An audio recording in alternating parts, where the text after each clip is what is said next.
અમારી સમ્રાટ સમાચાર ચેનલ સબસ્ક્રાઇબ કરો, લાઇક કરો, કોમેન્ટ કરો અને જોતા રહો પળે પળના દરેક પ્રકારના સમાચારો। તળાજા તાલુકામાં આવેલ પવિત્ર યાત્રાધામ મોટા ગોપનાથ ખાતે આગામી સમયમાં યોજાનાર પૂજ્ય મોરારી બાપુની રામકથાને લઈને આજે સંતો દ્વારા શુભેચ્છા મુલાકાત કરવામાં આવી હતી।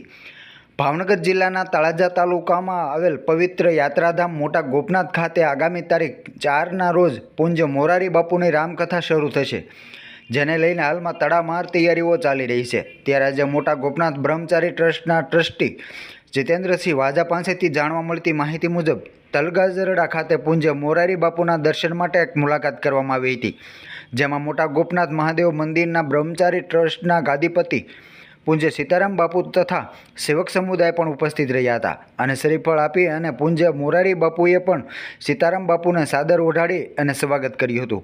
આ સમયે મોટી સંખ્યામાં સેવક સમુદાય પણ ઉપસ્થિત રહ્યો હતો।